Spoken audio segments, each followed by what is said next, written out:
আসসালামু আলাইকুম। আমি চমৎকার এবং মজার একটি কাতল মাছের ঝোল নিয়ে চলে এলাম। এটি আমি সিম, ফুলকপি, আলু দিয়ে তৈরি করেছি। খুবই মজার একটি তরকারি। আ এর ভিতরে আমি দিয়ে দিলাম, দেখতেই পাচ্ছেন আমি এখন পেঁয়াজটা বেরেস্তা করে রেখে দিচ্ছি। আর এদিকে আমি লবণ হলুদ মাখিয়ে নিলাম কাতল মাছগুলোতে। আর আবার বেরেস্তার ভিতর আমি একটু পেঁয়াজগুলো মুচমুচে করে ভেজে তার ভিতর জিরা ভেজে তুলে নেব। আর ওই একই তেলে আমি দিয়ে দিচ্ছি আমার কাতল মাছগুলো। তো মাছগুলো দিয়ে আমি সুন্দরভাবে 80% এর মতো ভেজে নেব এপিঠ ওপিঠ করে। তো এখন আমি ওই একই তেলে দিয়ে দিলাম সিম। তো সিমটা দিয়ে খুব সুন্দরভাবে তার ভিতর কাঁচামরিচ, পেঁয়াজ আর হলুদ দিয়ে আমি একটু কষিয়ে নেব। তো যেহেতু আমার আমি আলুও দিয়ে দিয়েছি এর ভিতর, আলুটা দিয়ে আরেকটু কষিয়ে, আর আমার যেহেতু তরকারি রান্না করতে হবে, এটি ফ্রাই প্যানে আমার আসলে ধরবে না। তো আমি নিয়ে নিলাম কড়াইতে আমি চেঞ্জ করে নিলাম। আর এর ভিতর দিয়ে দিলাম ফুলকপি। তো ফুলকপিটা দেওয়ার পরে খুব সুন্দরভাবে নেড়ে চেড়ে, দেখতেই পাচ্ছেন আমি মিশিয়ে দিচ্ছি। তো একদম সুন্দরভাবে মেশানো হয়ে গেলে আমি দিয়ে দিচ্ছি এই যে পানি, গরম পানি। আর আমি এদিকে পেঁয়াজ বেরেস্তা করে রেখে দিয়েছিলাম।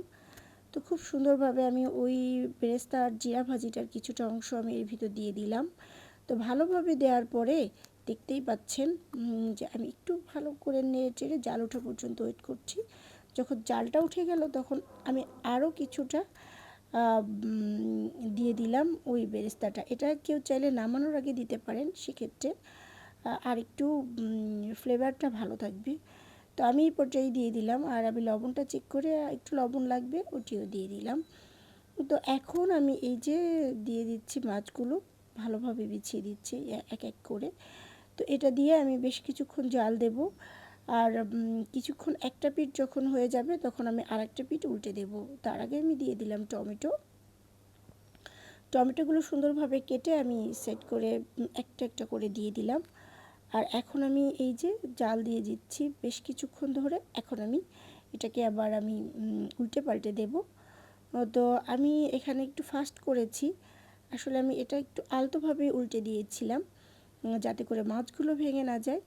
তো একটু সাবধানতাভাবে এই কাজটা করতে হবে যাতে মাছটা ভেঙে না যায়। তো দেখতেই পাচ্ছেন খুব সুন্দরভাবে হয়ে গেছে। এখন আমি এটাকে ধনিয়া পাতা দিয়ে দিচ্ছি। আর কেউ চাইলে এরকম ঝোল ঝোল খেতে পারেন, যে ঝোল পছন্দ করেন। আর কেউ চাইলে মতো এরকম একদম টানিয়ে মাখো মাখো করেও রান্না করতে পারেন।